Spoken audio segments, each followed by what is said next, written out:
El hambre desayuna miedo y el miedo al silencio aturde las calles. El miedo amenaza.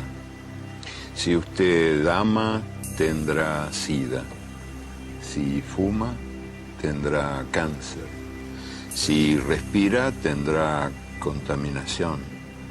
Si bebe, tendrá accidentes. Si come, tendrá colesterol. Si habla, tendrá desempleo. Si camina, tendrá violencia. Si piensa, tendrá angustia. Si duda, tendrá locura. Si siente, tendrá soledad. Enero 26, segunda fundación de Bolivia.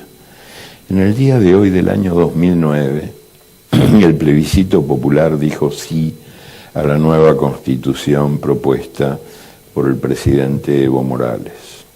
Hasta este día los indios no eran hijos de Bolivia, eran nada más que su mano de obra.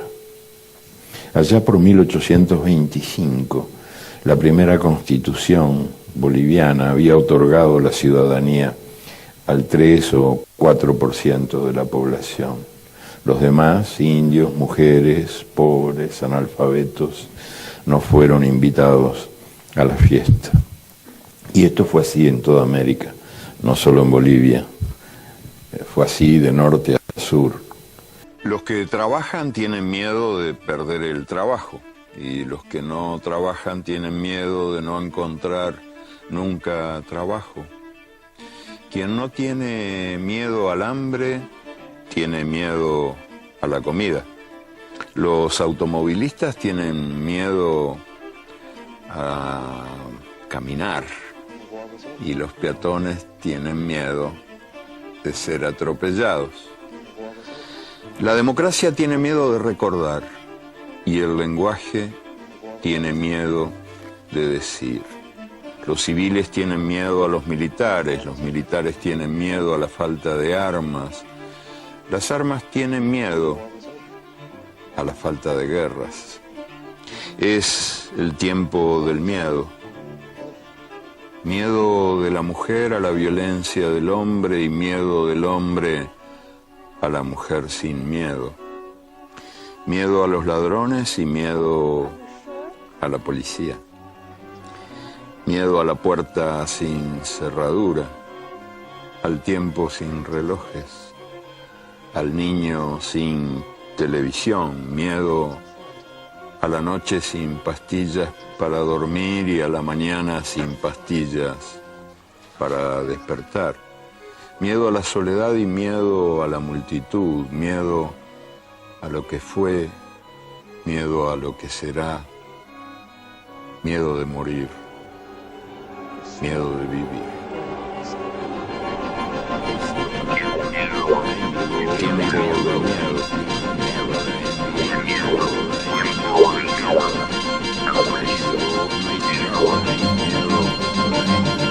Tiene miedo a la policía.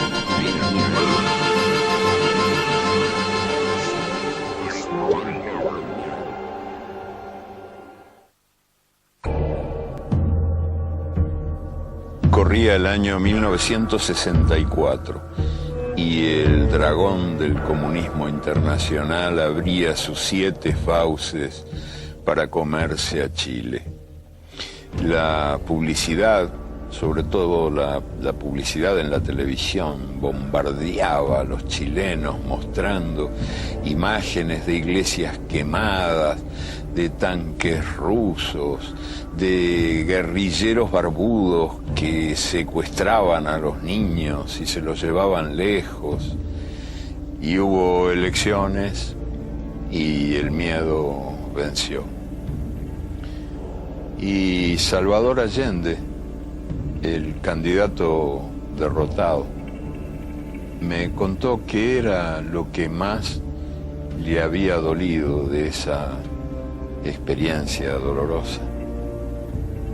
la empleada de la casa de al lado, la casa de al lado de su casa en el barrio de Providencia. Era una pobre mujer que trabajaba 20 horas por día, ocupándose de los niños, lavando y planchando la ropa, fregando, haciendo la comida, y del día a la noche trabajando sin parar. Esa pobre mujer que había envuelto su ropa en una bolsa de plástico y la había enterrado en el jardín porque tenía miedo de que si ganaban los rojos le expropiaran sus propiedades.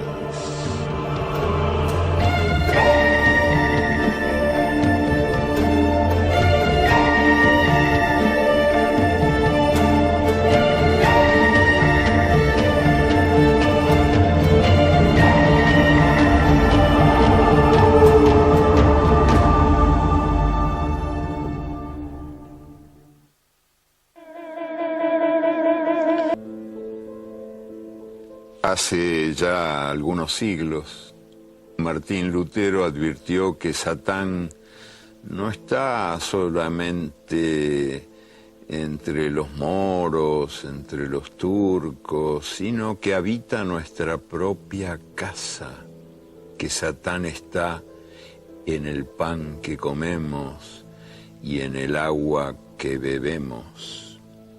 Y pasaron los siglos y así siguió siendo. Las guerras se venden mintiendo, como se venden los autos. Son operaciones de marketing y la opinión pública es el target. En el año 1964, el presidente Lyndon Johnson denunció que los vietnamitas habían atacado 2 buques de los Estados Unidos en el Golfo de Tonkin. Y entonces el presidente Johnson invadió Vietnam. Cuando ya la guerra había destripado a una gran multitud de vietnamitas, en su mayoría mujeres y niños, el ministro de Defensa de Johnson, Robert McNamara, confesó que el ataque del Golfo de Tonkin nunca había existido. Los muertos no resucitaron. Y en marzo del año 2003, el presidente George Bush denunció que Irak estaba a punto de aniquilar el planeta con sus armas de destrucción masiva. Eran, según él, las armas más letales jamás inventadas.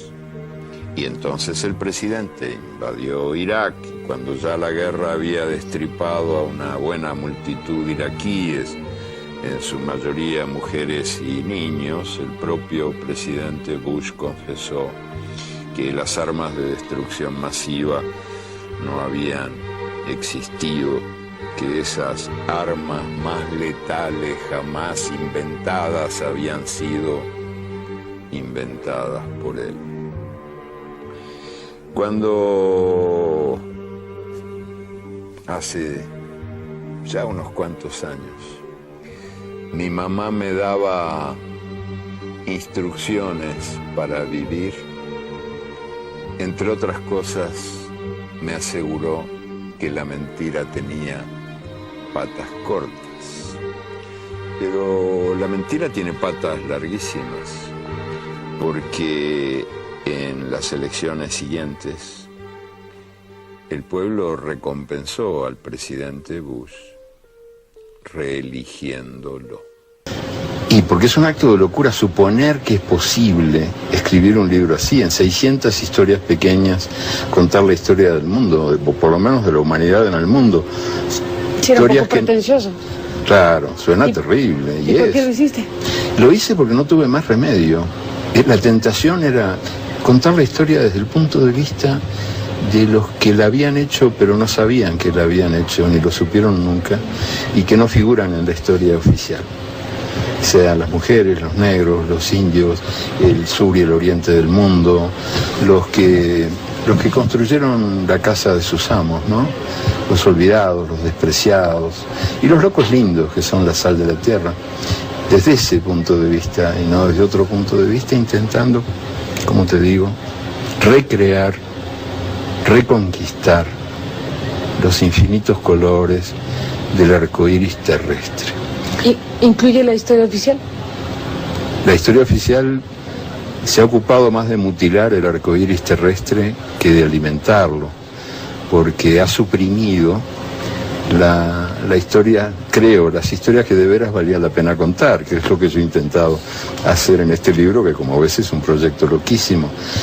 Cuando yo digo arcoíris terrestre me refiero a que somos muchísimo más de lo que creemos que somos y que hemos sido mutilados por el machismo, por ejemplo, que las excluyó a ustedes, las mujeres, las suprimió. El pasado oficial casi no las menciona, solo como objetos decorativos en la mesa, a veces como respaldo de silla cuando se habla de que detrás de todo gran hombre hay una mujer, ¿no? Que es un dudoso elogio, sí, no sé cómo te cae. Hay algunas mujeres que dicen que detrás de cada gran mujer ahí está ella misma. Porque de alguna manera nos resulta inimaginable la posibilidad de que aquellas abuelas y abuelos que emprendieron la conquista del planeta viajaran por un reino sin límites. Sí. Solo para cerrar esta parte de la conversación, ¿por qué esta portada? ¿Qué imagen es esta? Ah, sí, te lo Me gusta digo. Mucho. Sí, a mí también. Por eso ¿Qué es? ¿Quieres que te lo diga ahora? Sí. Bueno, pues esto es de la llamada Costa de los Esclavos, en otros tiempos, en Nigeria, en Ife. Ife fue la capital del mundo para los habitantes de esas tierras, era el ombligo del mundo, el lugar sagrado. Y en 1910 una expedición de arqueólogos encontró estas esculturas, esta es una, eran muchas más, en cobre y en madera. Y el gran especialista de la época, un hombre que amaba el África, Leo Frobenius, el alemán, al ver estas bellezas, él mismo, con todo el amor que sentía por el África, llegó a la conclusión inmediata de que eso tenía que ser griego. Esto vino de Grecia. Y ahí empezaron a discutir los especialistas si venía de Grecia o de la Atlántida. Pero todos los grandes expertos europeos coincidían en que los negros no eran capaces de semejante hermosura. Lo que implicaba también una gran ignorancia del arte europeo, porque el arte europeo contemporáneo es en gran medida un inmenso plagio del arte africano. Todos los grandes artistas que veneramos, como Picasso, Modigliani, Henry Moore, se lanzaron al asalto del África, porque el África era territorio libre para saquearlo todo. No solo los diamantes o el caucho, sino también el arte. Socializa las pérdidas y privatiza las ganancias. O sea, un sistema que dice, si yo gano, gano yo, pero si yo pierdo, pierden ustedes. Y es el portero del cementerio, el único vivo. O sea, es perfecto eso. Y además, yo creo que lo más grave es que es un sistema que se ha hecho universal y que nos ha impuesto su modo de vida como único modo posible.